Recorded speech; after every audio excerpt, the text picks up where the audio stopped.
I was never supposed to survive her touch. The first time I saw her, really saw her, the air smelled like burnt ozone and charged metal. They'd stripped me down to my skin and thrown me into the heart of the storm vault, the prison chamber built specifically to contain her.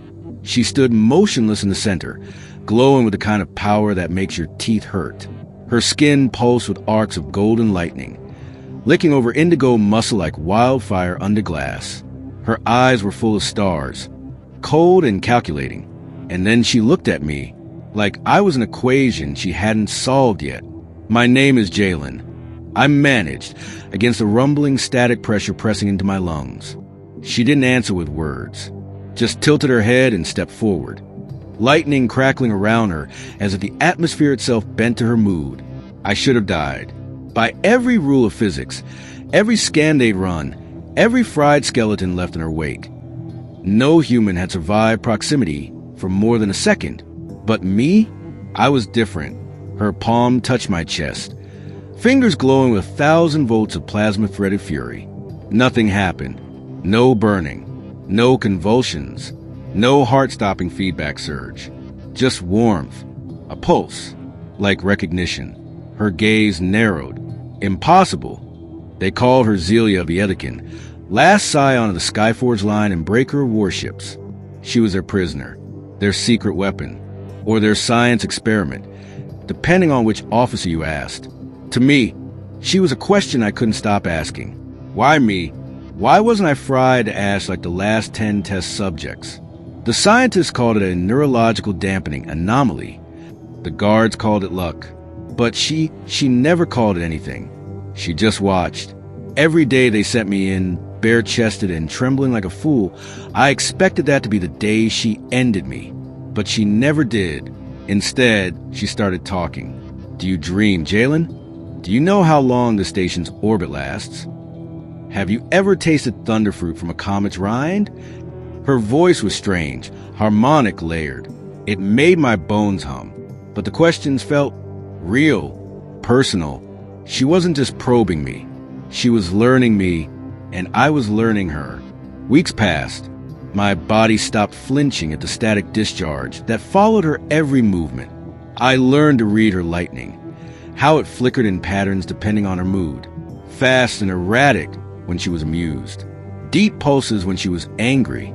And when she was calm, it wrapped around her like a second skin. Intimate, alive. One day, she reached for my hand. I didn't pull away. You're not like the others, she said, fingers threading through mine. You don't smell of fear. I laughed. I was terrified. You just got used to it before I did. Her eyes flared. Then, something I never expected, she smiled. Lightning arced between our palms, harmless and warm. Jalen, she whispered, do you know what this means? I didn't, but I would. They tried to dissect our bond. Ran simulations, scans, neural resonance maps. Turns out, something in my nervous system absorbed her frequency instead of rejecting it. I wasn't just immune, I was compatible. The first of my kind. To them, that made me valuable. To her, it made me dangerous. Do you trust them? I asked her once, inside the vault. She raised an eyebrow. Would you trust the ones who caged you? Who studied your screams and measured your heartbeat through agony? Fair point. What would you do if you got out? She didn't answer at first, just turned, letting arcs of power dance along her collarbone. Then I would find the others, the scattered bloodlines, rebuild the chorus of storm. And after that, her gaze met mine, fierce and strange. I'd come back for you. The day the alarms blared, I knew it was her. Lightning surged through the entire station, not chaotic, but directed, like every power Kant would have been whispered to by a god. Zelia stood in the center of the command deck by the time I got there, flanked by unconscious guards. The air shimmered with energy.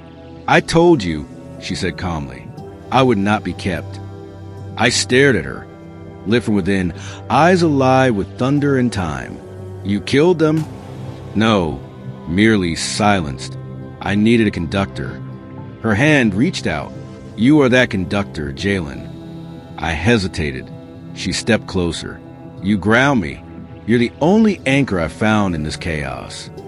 I should have said no, but my heart was already crackling. We ran, through security bulkheads, past surging force fields and melting doors. Her power shielded us both. It was like riding inside a living storm. Wind, lightning, time folded into heat. We escaped in a stolen Corvette. They scrambled interceptors. She fried them before they cleared the hangar. We found her people on a shattered moon in the Corellan Drift. Once, her kind had ruled systems through raw elemental resonance. Now they were reduced to whispers in caves, ghosts crackling with half-remembered energy. But when they saw her, whole and burning, they sang. And when they saw me, alive in her lightning, they knelt, not in worship, in recognition.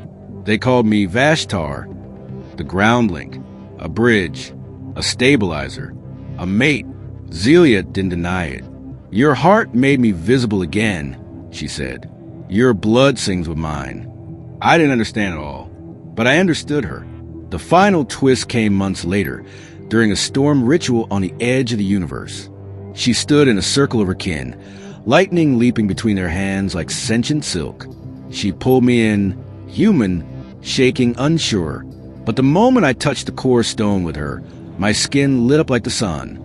I wasn't just immune anymore. I could command it.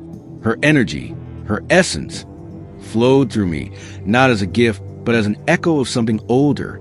They didn't just experiment on you, she whispered, realization dawning. They altered you, made you one of us. So now I walked the lightning fields beside her, Jalen of Earth, Jalen of Storm, first of the Crossborn, the one human who could touch a goddess and live to tell the stars.